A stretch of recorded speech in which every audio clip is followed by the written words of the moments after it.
acá. Vuelvo a decir, este es el panel de innovación educativa, ¿sí? Tendencias en innovación educativa en salud, le pusimos en Latinoamérica. Nos acompañan hoy Gabriela Ortiz, Mildred López, Diego Alejandro James y Javier Hernández. En el caso de Gabriela Ortiz es decana de la Escuela de Bienestar y Salud de la Universidad de Tecmilenio. ¿Sí? Gabriela se ha desempeñado en diferentes puestos directivos en el área de salud ocupacional dentro de empresas a nivel internacional y hoy ocupa justamente el puesto de decana en la Escuela de Bienestar y Salud de la Universidad de Tecmilenio, teniendo a su cargo el desarrollo de los programas académicos de salud dentro de la institución, así como el acompañamiento y cuidado de la salud de más de 60.000 colaboradores, alumnos y profesores de la comunidad Tecmilenio. También nos acompaña Mildred López. Mildred es ingeniera mecatrónica, maestra en calidad y productividad y doctora en innovación educativa por el Tecnológico de Monterrey. Y es directora de innovación educativa en la Escuela de Medicina y Ciencias de la Salud, TecSalud, del Tecnológico de Monterrey.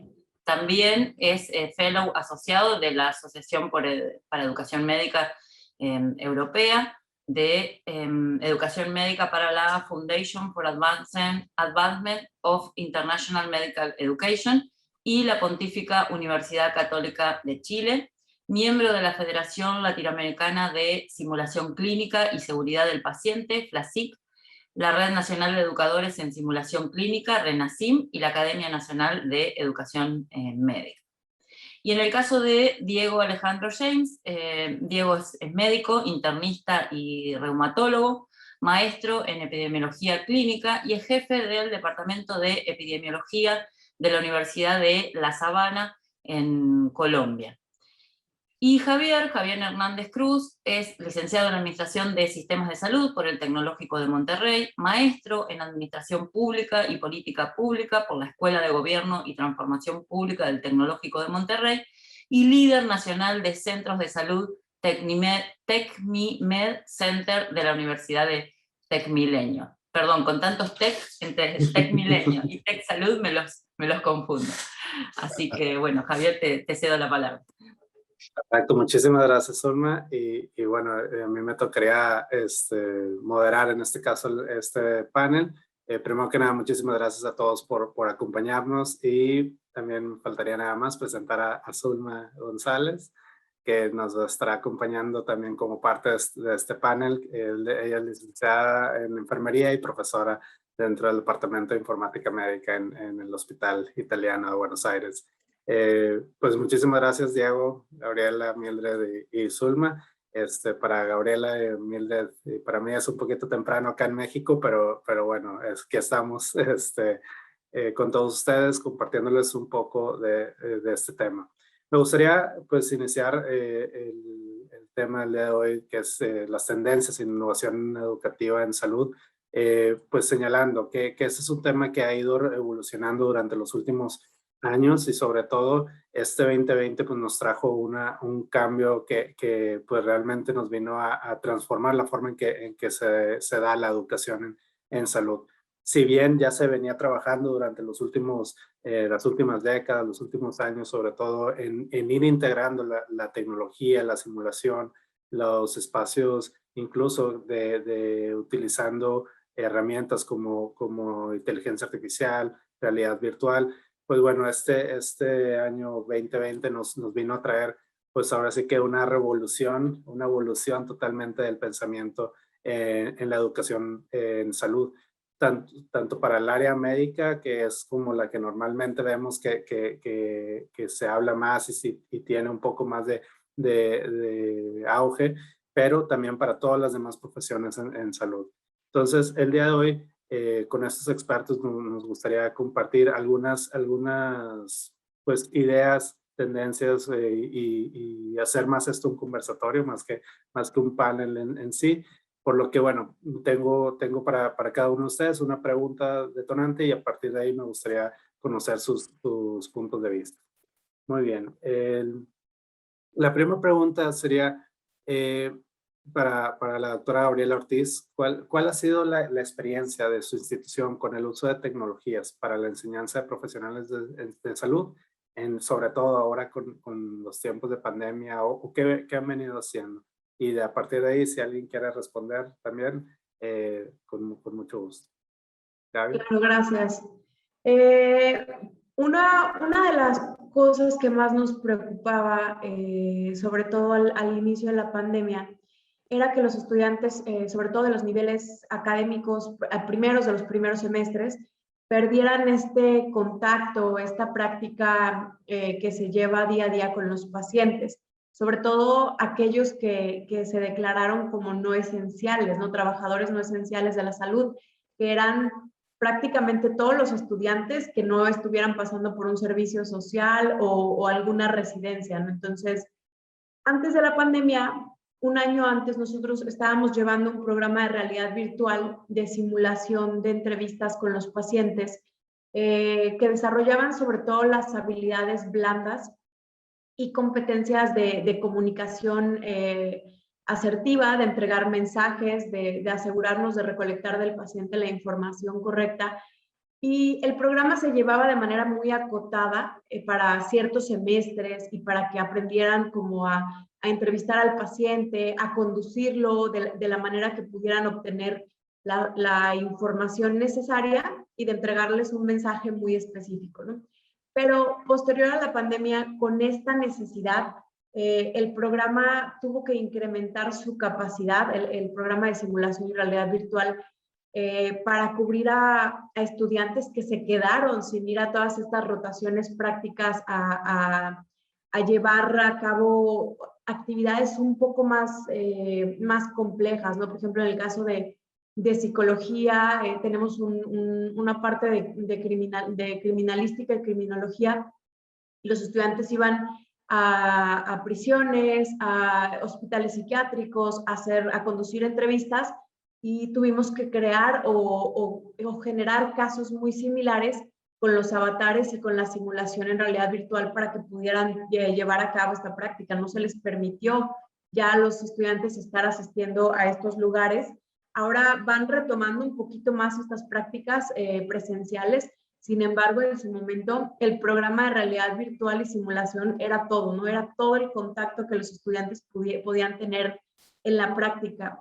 Y se convirtió el programa de realidad virtual de algo muy acotado para aprender a conducir entrevistas uno a uno o con grupos a una herramienta completamente necesaria para materializar el aprendizaje de las aulas o el aprendizaje del aula virtual en este caso. Entonces, de pasar de 12 simulaciones que pudieran tener los estudiantes al año, pasamos a aproximadamente 72, dependiendo del estudiante, ¿no? Entonces, hoy en día tenemos un programa de simulación en realidad virtual muy exitoso que da más de 500 simulaciones mensuales y se volvió parte del core, ¿no? Y los estudiantes ya lo ven como algo normal, como el día a día, como veían salir a campo clínico, salir a practicar, lo ven exactamente igual, ¿no? El conectarse a una liga y esperar algún caso interesante que se despliegue en su pantalla. Entonces,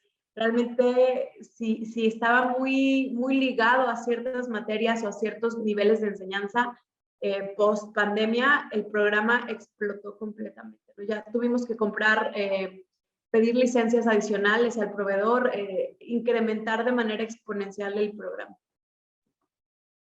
Perfecto. Mildred, Diego, Zulma, ¿algún comentario? No por ahora, Javier, gracias. Perfecto. Muy bien, pues bueno, muchísimas gracias, Gabriel, por compartirnos esta experiencia. Me gustaría ahora preguntarle a Diego, ¿cuáles son las áreas o herramientas tecnológicas educativas que consideras que ya están creciendo o que van a crecer en los próximos años? Javier, gracias y muy buenos días a todos nuevamente. Es muy interesante ver cómo todo este cambio social y de salud pública asociado con la pandemia nos alejó de manera obligatoria del aprendizaje usual en el salón, en el aula de clases, en los escenarios clínicos. Y el aprendizaje clínico virtual pues se volvió el pan nuestro de cada día, tal como nos decía Gabriela. Creo que una de las áreas donde muy probablemente vamos a seguir creciendo durante los próximos años va a ser ese, el aprendizaje clínico virtual. Un ejemplo claro es cómo seguimos utilizando estas actividades sincrónicas para la enseñanza en ciertas áreas donde se demostró, o al menos en nuestro caso en la universidad, su superioridad respecto a la enseñanza-aprendizaje cara a cara, como la radiología, por ejemplo. Era muy interesante ver cómo los estudiantes preferían la enseñanza virtual o el aprendizaje clínico virtual en actividades sincrónicas a través que la interacción cara a cara. La posibilidad de ver, si se quiere en alta definición, en tiempo real, en detalle, una imagen radiológica o una imagen de una lesión cutánea, claramente superaba a la imagen y la interacción que pueda haber en un salón de clase. Así sea pequeño, así contemos con pantallas de alta definición o las últimas herramientas tecnológicas que nos permitan diferenciar esos pequeños detalles en ese aprendizaje de patrones tan importante dentro de la formación médica. Aquí es donde creo que los dispositivos tecnológicos que nos ayudan a procesar y analizar imágenes van a superar claramente la interacción, si se quiere, real o la presencialidad. Otro aspecto que ha surgido, ha emergido poco a poco, es que debemos enseñar o incluir en nuestros currículos la enseñanza de la telemedicina. La mayoría de nosotros, casi que de oído, como los músicos, tuvimos que aprender a utilizar estas herramientas de telemedicina, y en la medida en que íbamos practicando o haciendo nuestro ejercicio clínico, empezábamos a ver las desventajas, en qué áreas teníamos que tener cierto cuidado en el momento de la utilización de estas herramientas tecnológicas para esa relación médico-paciente, cuáles eran sus limitaciones, en dónde en realidad ofrecía un verdadero valor o un valor agregado a esa interacción, a ese ejercicio clínico de cada uno de nosotros. Pero también abrió ese gran interrogante, y es, ¿estamos preparando a nuestros estudiantes a utilizar la telemedicina? Desde mi punto de vista, soy un convencido de que la telemedicina no va a desaparecer. El poder ofrecer experiencias previas en el proceso de formación, cómo registrar datos, cómo realizar examen físico por teleconsulta. En mi caso, por ejemplo, cómo poder hacer un screening de examen físico a través de una maniobra en espejo por medio de una cámara y una pantalla, pidiéndole al paciente que se aleje un poco de su dispositivo para poder verlo, o que se acerque, o que esté listo. Creo que esas son experiencias que estamos en la obligación de transmitirle a nuestros estudiantes para que este ejercicio, insisto, para mí, que no va a desaparecer de la telemedicina, sea mejor.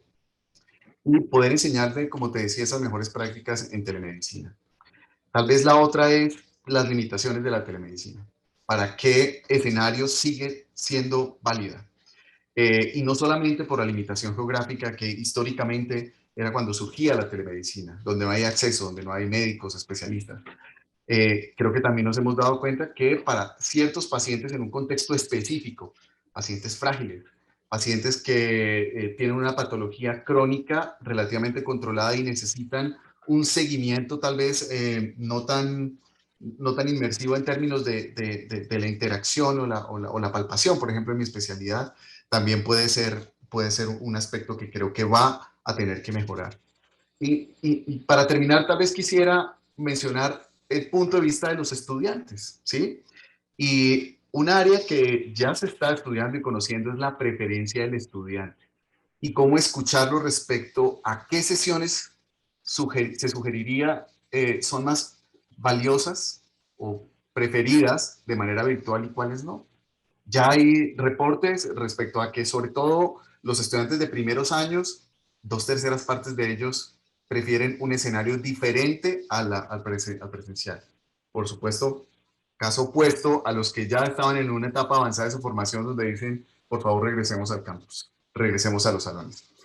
Creo que aprender a sacarle más jugo o a identificar cuáles son las mejores herramientas para las mejores actividades académicas es un camino de investigación en educación médica muy interesante, que revive estrategias que no son nuevas: el aula invertida, ¿sí?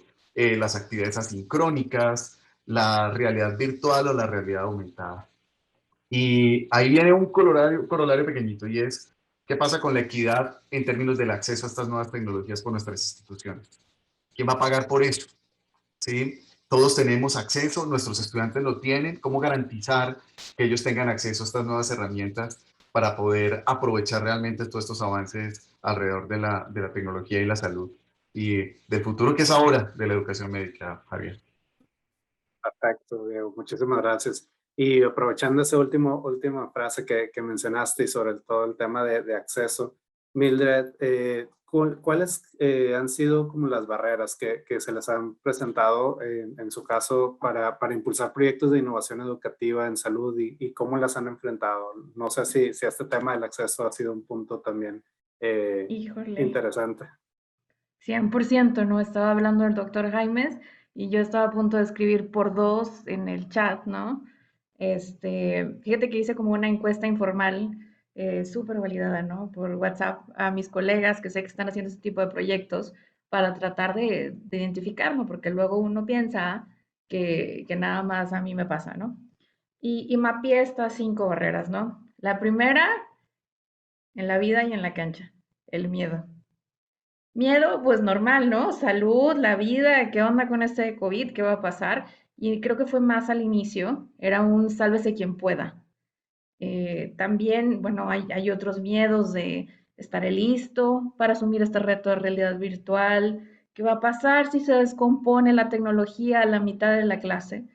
Y creo que bueno, ahora estamos hablando de quizás el cuerpo de la facultad, y fuimos creando como este callito y esta resiliencia y bueno, se me metió el Zoom Bomber, algo muy frecuente, se me cayó el internet, me falló el micrófono y toca adaptarse, generar plan A, plan B, plan Z para pues estar preparado para lo que se puede, ¿no? Sigue habiendo imprevistos.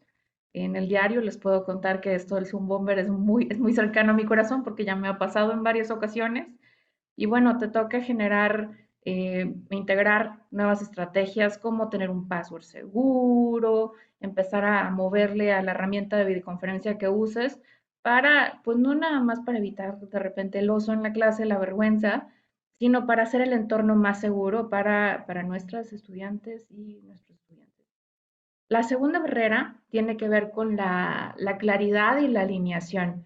Me imaginaba como que estábamos en una crisis y bueno, por ahí les dijeron que yo soy ingeniera, entonces en un principio no podía estimar como cuánto tiempo iba a durar esto y decía, bueno, esto pues quizás 2 semanas, cuando recibimos ese primer correo que decía, nos vamos 2 semanas del campus y regresamos. Y lo veía como que sí puedo sobrellevar esto. Al cabo, en un mes, en 2 meses vamos a regresar y ahí resolvemos todo de volada. 2 años después, te puedo decir que sigue siendo una barrera. De entrada, no hay como claridad en el mensaje a nuestros estudiantes. Una de las quejas que teníamos era, ¿vamos a volver al campus en algún momento? ¿Sigo pagando la renta de mi departamento o me voy a mi casa? Eh, no sabíamos, como profesores creo que, bueno, este es el mensaje que tengo hasta ahora. Entonces, otra racional era, ¿me compro un computador o sigo como estaba hasta ahora conectando en mi celular o en mi tableta? Y nos parecía como algo quizás un tanto superficial, pero sí me impactaba en la calidad de la enseñanza que estaban recibiendo nuestros estudiantes. Vaya, si te pasas 24/7 recibiendo clases por Zoom, pues verdaderamente necesitas quizás invertir en otro equipo de cómputo, audífonos, algo, qué sé yo, que te haga la experiencia más llevadera. También, bueno, creo que la estrategia que nosotros veíamos a nivel institucional se reflejaba también a nivel Estado, a nivel país, donde pues la incertidumbre no nos dejaba ver qué seguía para adelante, qué restricciones podría haber para regresar al campus, más allá de las propias medidas o políticas que pueda implementar la universidad. Y como no teníamos idea, creo, Clara, lo que pasaba es que el alumno iba de ventanilla en ventanilla. Cosas muy administrativas, necesito esta materia, que me impriman un Cardex, me quiero cambiar de universidad y bueno, pues creo que debes ir a esta oficina, creo que debes ir a otra y creo que impactamos bastante en la vivencia que estaba recibiendo el estudiante. La barrera número 3 tiene que ver con el involucramiento de toda la comunidad educativa. Creo que en inicio, pues quizás la novedad del estar conectados, de ver a las personas en cuadritos en tu pantalla. Bastaba a lo mejor poner un fondo en la imagen, pero luego ya era como, y este estímulo que parecía ser algo muy atractivo dejó de serlo. Entonces conocimos lo que es ser ignorado por 30, 50, 120 personas al mismo tiempo con la cámara apagada. Y decimos, es que esta apatía, nos involucran en mi curso. Y luego como docentes debo confesar que también pecamos de lo mismo. Uno se conecta a una conferencia y no prende la cámara porque, bueno, ando haciendo un montón de cosas, o yo a veces que me estoy echando un taquito enfrente, pues no quiero que me graben haciendo todo eso. También están otra serie de consideraciones como que no tienes un espacio quizás donde puedas estar en silencio. A mí me pasa de repente que pasa el panadero con el pan a vender tamales, el recogedor de desechos o mi perrita. Y eso verdaderamente se convierte en una barrera cuando quieres hacer una interacción, que estén abriendo sus micrófonos o también en recibir, ¿no? Estamos nosotros emitiendo un montón de audios, pasando un video y en ese momento se lo pierde, ¿no? Por esa distracción. La barrera número 4 es el tema de capacidad y quizás debí haber empezado con esa porque es como la más evidente, ¿no? ¿Cuánta plata, cuánto dinero tienes por ahí para invertir como institución? Pero también nuestros estudiantes para agarrar toda esta serie de equipos. Otra limitación que era muy frecuente era es que ya no hay tiempo. Ya no hay tiempo para conectarme a otro Zoom, a otra capacitación. Ya le dedico horas a las 12, a la 1, a las 2 de la mañana. Entonces, pues llegamos yo creo que a esta resolución, que creo que es la fase del duelo en la que me encuentro ahora de esto es lo que hay, ¿no? Aquí estoy, en el aquí y el ahora, y vamos a hacer lo que se puede con lo que se tiene. De ahí, bueno, sí quisiera enfatizar que los resultados de nuestras investigaciones, pues siguen mostrando, creo, las mismas disparidades que encontrábamos al inicio de la pandemia. Sigue habiendo una relación entre la disponibilidad de recursos que tiene un estudiante en su casa, los metros cuadrados que tiene, el silencio, la computadora, con la percepción del bienestar y la percepción de la calidad de la educación que está recibiendo. Y esa es una tarea pendiente y muy importante que tenemos como instituciones para empujar esa brecha. Y la última barrera, quizás una que no teníamos todos mapeados, son las barreras legales y normativas, ¿no? Preparamos bastantes protocolos para el regreso al aula, integramos la última tecnología para que nuestras aulas tuvieran estas cámaras que nos van siguiendo y estos micrófonos y capacitaciones y demás, pero no podemos volver al aula si no tenemos el semáforo en verde y la carta de nuestros gobiernos, de nuestros supervisores, que podemos regresar. Y aún cuando nos dan esta luz verde para regresar al aula, es bajo qué condiciones, bajo qué protocolos. Y creo que sigue siendo una adaptación, un integrar aprendizajes de lo que acaba de pasar hace una semana y lo que acaba de pasar ayer. Y es cómo hacemos el entorno más seguro. Perfecto, muchísimas gracias, Mildred. ¿Algún comentario en ese sentido de cómo en sus instituciones han enfrentado todo este tema de la pandemia, el uso de la tecnología? Y Javier, Ah, yo tengo un comentario que va tal vez de la mano con la pregunta que nos hace Paula en el chat, alrededor de la equidad. Tal vez en parte de nuestra experiencia en la Universidad de La Sabana fue flexibilidad. Además de que la universidad hace una inversión muy importante en equipos para asegurar conectividad, muy de la mano con lo que nos decía Mili, de no solo implementación, consecución, compra de dispositivos tecnológicos, sino también de enseñarnos a utilizar esos equipos tecnológicos para la enseñanza, si me permiten la redundancia. el ser flexibles alrededor de las actividades propias o de la interacción profesor-estudiante creo que fue uno de los factores. Otras condiciones que empujaron o trataron de ayudar a disminuir esta inequidad fue también el apoyo financiero desde el punto de vista de compra de equipos, por ejemplo, ¿sí? Cómo ayudar a los estudiantes, cómo ayudar a cofinanciar la compra de estos equipos, sobre todo en nuestros países, en Colombia, la posibilidad de acceder a equipos, por fortuna, está regulada por el gobierno y cierta gama o nivel de equipos de un precio específico están exentos de impuestos, ¿sí? Pero aún así es difícil la consecución para algunos de nuestros estudiantes.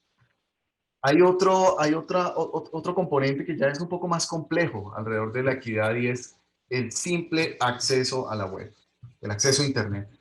Como en nuestros países, recuerdo mucho un estudio, un análisis realizado de la mano de la OCDE, donde en Centro y Suramérica las tasas de acceso a Internet, con ciertas excepciones, no superaba antes de pandemia alrededor del 50%, ¿sí? Y cómo se ve esa inequidad incluso en regiones de departamentos en Colombia o de estados en otros países, entre ciudades, como las ciudades capitales, ese acceso a Internet puede ser entre el 60, el 70, el 80%, pero entre la misma zona de influencia geográfica hay regiones donde son agujeros negros en términos de señal de Internet. Y creo que es algo que nos obliga a alinearnos a las instituciones de educación superior con las políticas gubernamentales, cómo ayudar a mejorar esta cobertura de cara a la equidad. Quería comentar otro aspecto adicional que fue un reto y sigue siendo un reto para nosotros, y es el proceso evaluativo de los estudiantes en virtualidad. ¿Cómo garantizar que esa evaluación en realidad refleje el avance de nuestros estudiantes? Y es mucho más amplio el tema en términos de, por ejemplo, la integridad académica, la ética, la confianza, la cultura del creer y del saber, de la autorregulación y del saber que nuestros estudiantes están haciendo un proceso evaluativo consciente alrededor de lo que queremos, y es claramente que formar los mejores profesionales posibles. Perfecto. Gabriela, ¿tienes la mano levantada? Sí, un poco continuando en este mismo contexto y leyendo la pregunta de Paula en el chat. En Tech Milenio sí tuvimos por ahí una serie de retos, sobre todo con una población muy específica a la que servimos.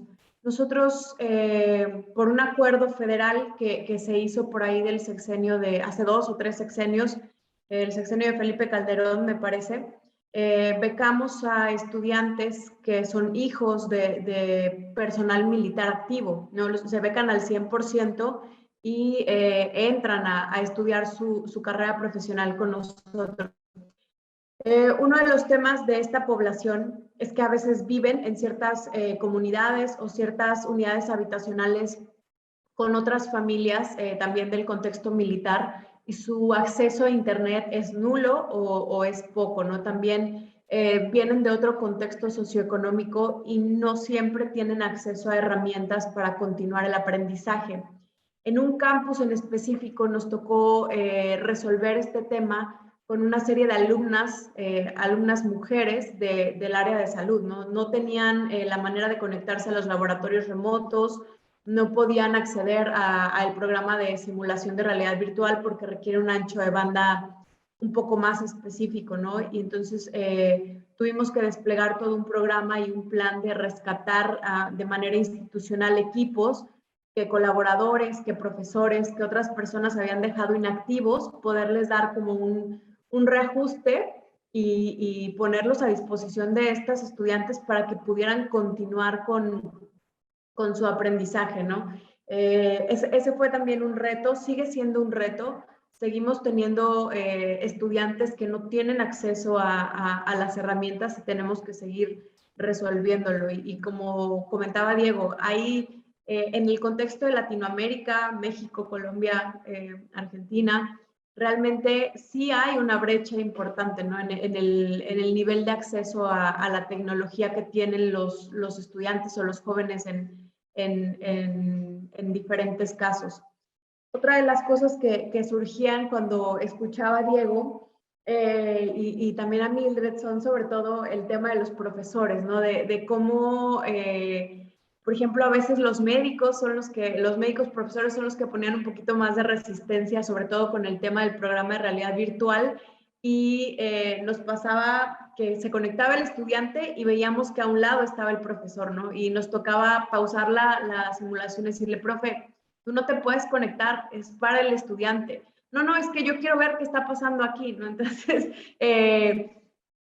el ir acostumbrando a los mismos docentes a poder familiarizarse con este tipo de herramientas y que tienen también una rúbrica y que evalúan el desarrollo de una competencia, también ha sido uno de los retos más grandes, sobre todo con los médicos. La verdad es que los profesores médicos es con quienes hemos tenido un poco más de dificultad para el engagement con este tipo de herramientas, pero cuando vamos demostrando cómo realmente el estudiante llega a otros niveles cuando empieza a practicar en un ambiente controlado, eso ha sido muy, muy importante. Y por último, creo que también nos va a tocar avanzar muchísimo en la ética en la telemedicina y enseñárselo desde temprano a los estudiantes en salud. Hasta dónde podemos llegar con las herramientas tecnológicas y hasta dónde ya no es ético el llevar al paciente a través de este tipo de consultas o de atención remota. Perfecto, muy bien. Pues bueno, para seguir, o Zulma, no sé si tienes algún comentario en este sentido. Sí, igual iba a retomar la pregunta de Paula, nos sirvió a todos para apoyarnos en lo que queríamos decir. No, iba a decir que un gran eje de discusión, porque la pregunta de Paula es justamente que la pandemia, en cierta manera, que dejó en evidencia la falta de equidad, y lo que ella preguntaba era qué estrategias se habían utilizado para que ninguno quede afuera. Un eje de discusión, por lo menos acá, y creo que se extiende a la región, es esto de que en algún momento se quiso comparar los distintos niveles, y uno sabe que no es lo mismo la educación superior universitaria que la educación media o la educación básica, y que en cierta manera por ahí la educación superior se vio beneficiada en gran medida, a excepción de aquellos que sí quedaron afuera, porque se exacerbó esa brecha donde quienes no pueden acceder quedaron más excluidos, pero que eso no se puede comparar por ahí con la educación básica, ¿no? O sea, pretender que un niño esté haciendo las tareas por un celular no es lo mismo que lo que se espera de un estudiante universitario.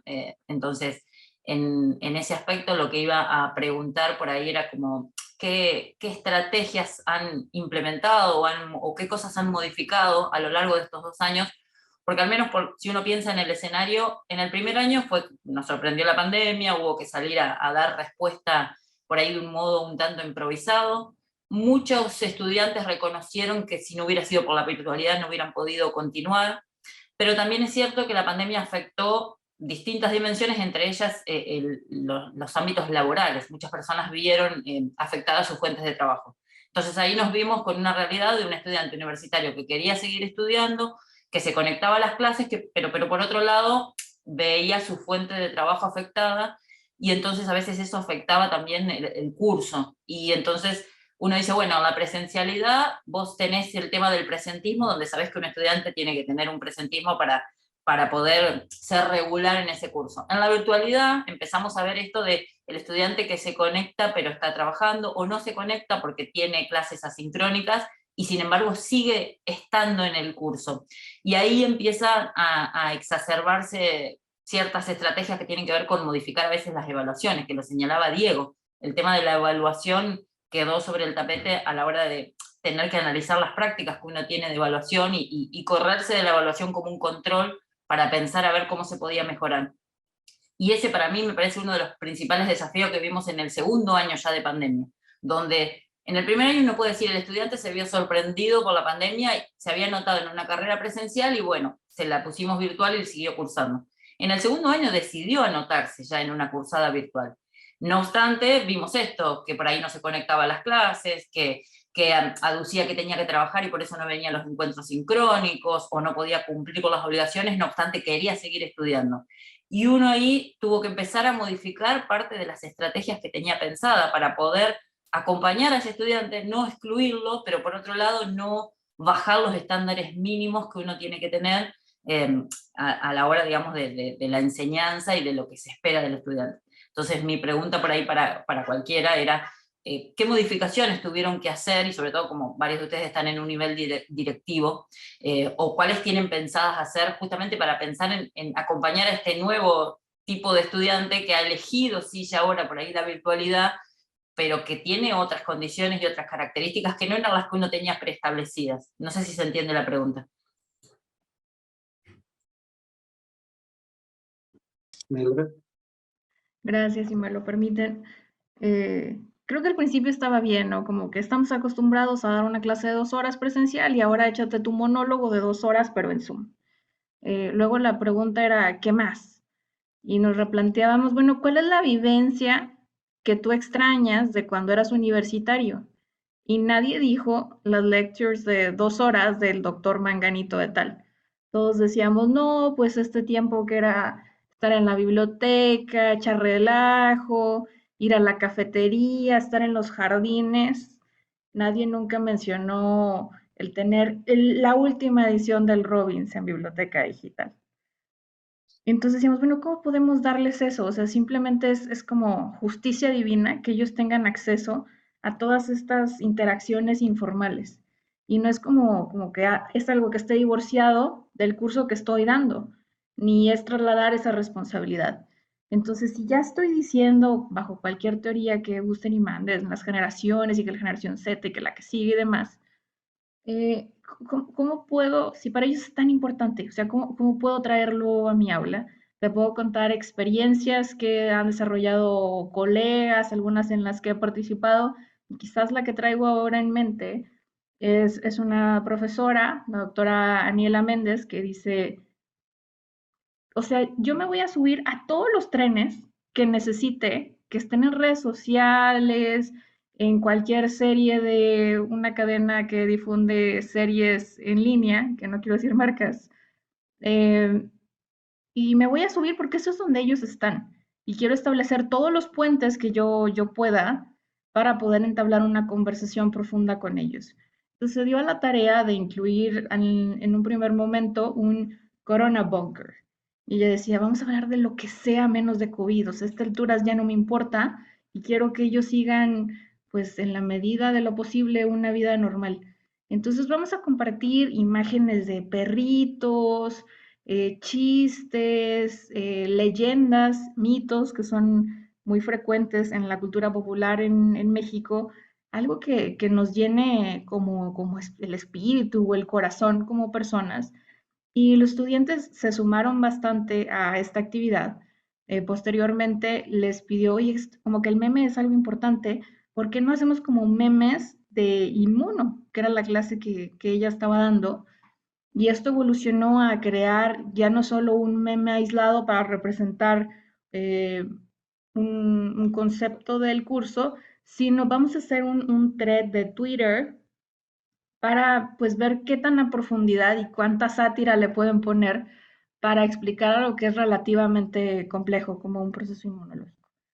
Entonces, los resultados han sido muy buenos al casi un año de estar implementando estas estrategias y nos cuestionamos cuáles de todas estas prácticas que hemos emprendido con los estudiantes van a trasladarse a algún momento que regresemos a la presencialidad. Pero esta cercanía que hemos logrado con nuestro grupo de estudiantes evidentemente trasciende como lo que veíamos como parte de la responsabilidad de docentes. Antes te pagaban, te parabas y dabas una clase y ahora has aprendido a atesorar, a resguardar, a cuidar a la persona que tienes enfrente a un lado, sea profesor, sea estudiante. Muy bien. Muchas gracias, Mili. Diego. Sí, yo refuerzo el mensaje que nos da y nos comparte la experiencia Mildred. Nosotros hemos pasado por tener un papel clásico de profesor, muy activo del profesor, mediana o poco activo del estudiante, a querer invertirlo. Y cómo hacer que el estudiante asuma un papel de aprendizaje activo, como dicen los expertos en educación, real.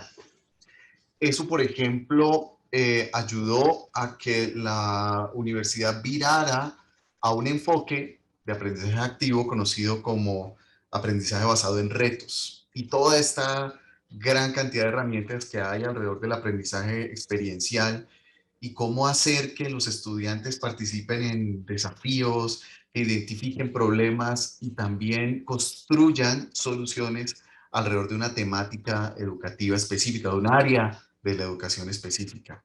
Y vemos cómo la originalidad y toda esta recursividad de los estudiantes florece y florece cada vez más.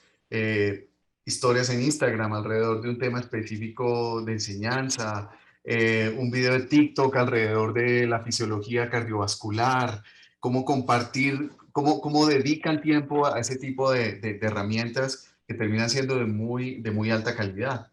Hoy en día nosotros estamos enfocados en eso, en el aprendizaje experiencial, en identificación de problemas y puesta sobre la mesa de soluciones y cómo estimular eso a los estudiantes. Y se generó también otra oportunidad muy interesante y es el fortalecimiento del trabajo colaborativo entre departamentos.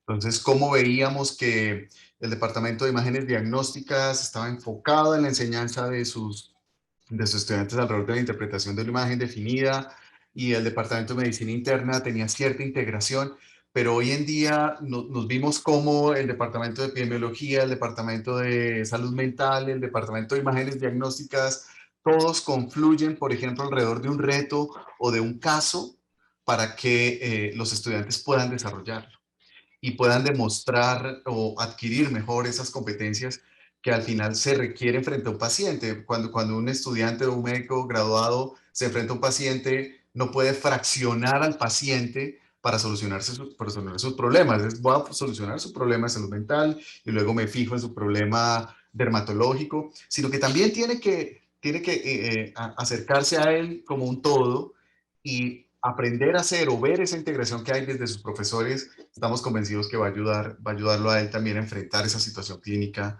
al momento de graduarse. Perfecto, muy bien. Pues muchísimas gracias. Para ya estamos en la última parte de este conversatorio y me gustaría poner una pregunta. Frente al ya en próximo, digamos, y esperamos todos ese retorno a más actividades presenciales, ¿cómo ven ustedes el tema del uso de las tecnologías en la educación en salud? ¿Seguiremos todavía utilizándolas de una manera frecuente? ¿Cómo será esa vivencia ahora regresar a la presencialidad, pero todavía con muchos alumnos que tienen ese miedo que mencionaba Mili en algún momento oye, ¿cómo voy a regresar si no todos están vacunados? O sea, es esta parte que estamos empezando a vivir en toda la zona, en toda la región, de ya empezar a tener que reactivarnos, pero a la vez con ese miedo todavía que puede haber. Me gustaría pues, un comentario de cada uno. Mili, Diego, ¿te gustan empezar? Creo que Diego traía la mano levantada O primero. Gaby, no sé. Adelante, Mili. Gracias. Mili. Fíjate que cuando hablábamos hace 2 años de no una sociedad híbrida, creo que yo me imaginaba algo como lo que vemos en las películas de ciencia ficción. Y cuando nos dieron la primera capacitación, yo creo que nadie tenía claro, ¿no? Nos capacitaban para todos los modelos. En el tecnológico desarrollamos 6 modelos distintos para esta sociedad híbrida. Y yo ya no sabía porque les pusimos siglas, ¿no? De los HP, no sé qué, quién sabe cuánto. Y yo decía, yo ya tomé esa capacitación, ¿no? Y no era otra nueva. Pero ahora que he podido dar clases en esta sociedad híbrida, me he dado cuenta que es una evolución tan natural de lo que hemos estado haciendo. yo pensaba, bueno, esto de dar clases con estudiantes físicos ahí que puedo ver, que puedo oler ahí en el aula, y esos estudiantes que están en la virtualidad, va a ser dificilísimo. O sea, no hay forma de reconciliar las dinámicas, porque unos están en la computadora y yo tengo que interactuar con ellos con un teclado, y los otros, bueno, me pueden oír cuando estoy ahí y me pueden ver. Y te digo que es muy natural porque simplemente una tendencia que ya existía, el Bring Your Own Device, trae tu celular, tu tableta o tu computadora al aula y ahorita, por ejemplo, estamos todos conectados en un Zoom. Yo utilizo una herramienta de presentaciones interactivas como lo es el Mentimeter y estamos haciendo preguntas y si se sienten cómodos, abren su micrófono. Si no lo quieren hacer, lo escriben en un espacio de comentarios o lo dicen de forma oral. Como solo hay un micrófono en el aula, bueno, me toca de repente repetir una opinión que acaban de decir en el aula para que los que están en línea la puedan escuchar. Y en lugar de tener esta visión del profesor como un ente perfecto que no se puede equivocar, creo que nos hemos vuelto más receptivos a la figura del profesor como una persona igual que yo que se equivoca. Y cuando he cometido más errores en el aula con la tecnología o que no me puedo conectar, que olvido mi password, creo que tengo una conexión más sincera y más cercana con los estudiantes que participan.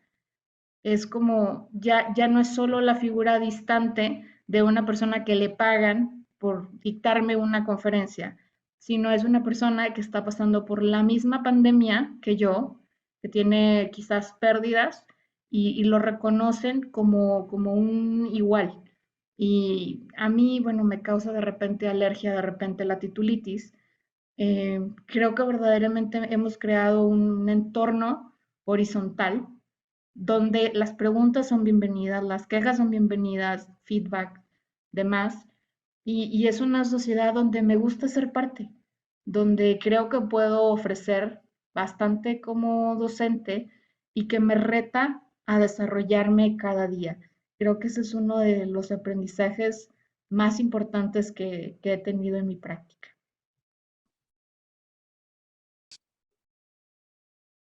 Es Diego. curioso, gracias Javier, es curioso cómo em, los profesores y los estudiantes se escuchan mucho o tenemos la percepción, bueno, y también por medio de encuestas, como el deseo de interactuar otra vez, el deseo de estar físicamente.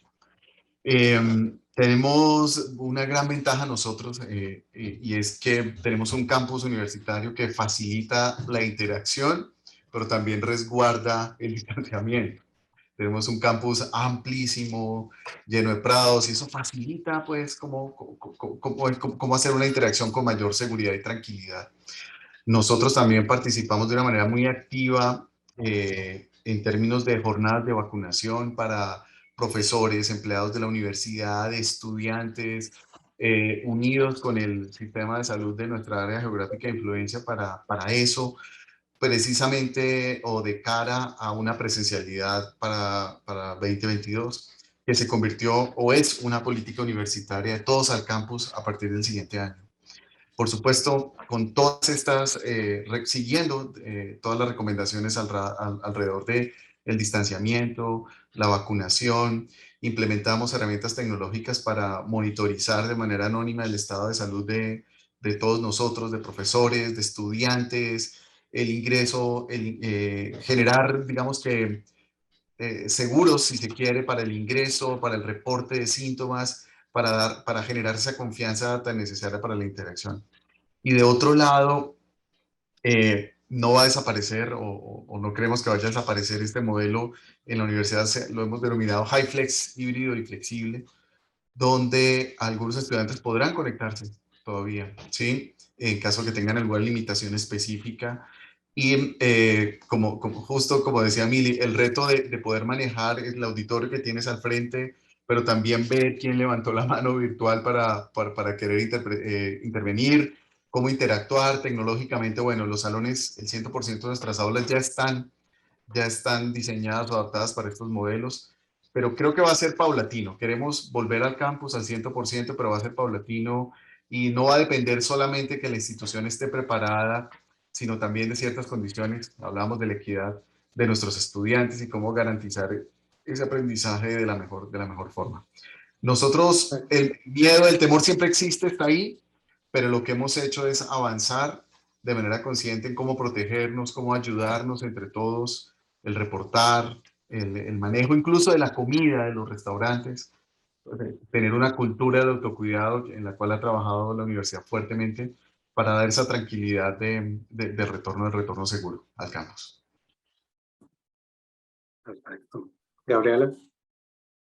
Creo que no vamos como a regresar al 100 a lo que conocíamos o la vida que conocíamos prepandemia, y aprendimos muchas cosas que también están aquí para quedarse, ¿no? Por ejemplo, en el modelo que tenemos tanto el TEC de Monterrey como TEC Milenio, que son modelos multicampus, el dar ciertas clases, ciertos laboratorios, ciertas, digamos, materias o habilidades a nivel remoto, ayudó a muchos estudiantes que están en otras ciudades que de no haber sido así, no hubieran podido tener acceso a este profesor, a la clase de este doctor o a este tipo de herramientas o incluso a un programa completo, ¿no? Es difícil, por ejemplo, para nuestra institución, con 31 campus a lo largo del país, de punta a punta, ¿no? Tenemos un campus en Cancún y otro en Ciudad Juárez, que son totalmente los extremos de México.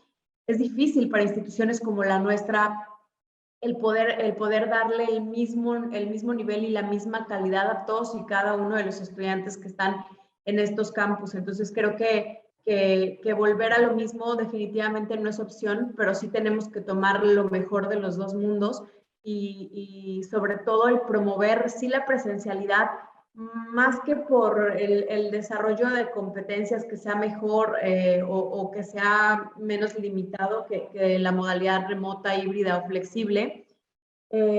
También vemos el tema de la convivencia y de estas habilidades blandas que ciertos alumnos no han desarrollado porque nunca han pisado un campus, ¿no? Entonces, creo que les falta ese contacto, les falta ese desarrollo social, ese extra que ofrecemos las instituciones educativas, que no nada más es educación de la manera formal, ¿no? Sino es educación para la vida y competencias también para desarrollarte en el nivel social, que también es muy importante para desarrollarte a nivel profesional. Entonces, creo que más que nada es eso lo que nos está faltando y tenemos que complementar, pero no deberíamos volver a cómo lo hacíamos de manera clásica, ¿no? Business as usual, porque entonces no aprendimos nada y estos 2 años no nos sirvieron absolutamente de nada. Perfecto. Zulma, un último comentario antes de cerrar. No, creo que retomo la frase que dice Gabriela, digamos, si uno va a volver a hacer exactamente lo mismo, simplemente porque estabas esperando a retomar tu antigua normalidad, bueno, entonces no aprendiste nada. Creo que se han presentado hermosos desafíos, que uno es el que tiene que tomar y que sí, indudablemente hay que hacer muchas modificaciones a veces a lo que se venía haciendo, pero aprovecharlo como una oportunidad. Y no simplemente como un tiempo de espera que se utilizó para decir, bueno, vamos a volver a hacer lo que tenían. Y un poco también lo que mencionaba Mildred, es decir, cuando se le pregunta a los estudiantes o se les preguntaba qué extrañas de las cursadas anteriores, nadie te está hablando de lo tradicional o de la clase de 2 horas expositiva del experto, o en realidad no, o sea, te señalan otras cosas y entonces uno tiene que tomar eso y ver de qué manera piensan nuevas estrategias educativas y cómo modifica sus prácticas. Obviamente que los cambios no son sencillos y uno no los puede hacer de un día para el otro, además las instituciones tienen regulaciones y están condicionadas obviamente por una planificación superior, pero sí se puede pensar en ir haciendo esas modificaciones y hacer propuestas según el nivel en el que uno está para cambiar. Perfecto, pues bueno, con esto y con el tiempo encima, les doy muchísimas gracias a cada uno de ustedes por los comentarios, por toda la plática que tuvimos el día de hoy. Esperamos que todas estas ideas, todos los que nos están acompañando, pues bueno, les sirva para ir viendo cómo, pues, al final de cuentas, la educación tiene que ir evolucionando y tiene que ir innovando, y es el uso de estas tecnologías que a lo mejor no ahondamos demasiado en eso, sino ahondamos en toda la parte, el contexto educativo. Sin embargo, pues bueno, definitivamente el uso de tecnología y el uso de la innovación pues nos ayuda precisamente a ir evolucionando en la educación, y sobre todo en la educación en salud. Entonces, muchas gracias a todos, muchas gracias Gabriela, Diego, Mildred y Zulma. Y pues bueno, los dejamos en las jornadas del Hospital Italiano de Buenos Aires. Muchísimas gracias. Gracias Sí, a todos por la invitación. Un abrazo. Muchas gracias. les agradecemos nosotros a ustedes y esperamos digamos, que este sea el inicio de un contacto que podamos expandir. Organizamos estas jornadas todos los años, tenemos un track de educación, así que esperamos poder contar con ustedes en otra oportunidad y no esperar por ahí necesariamente una vez al año que se llevan a cabo las jornadas.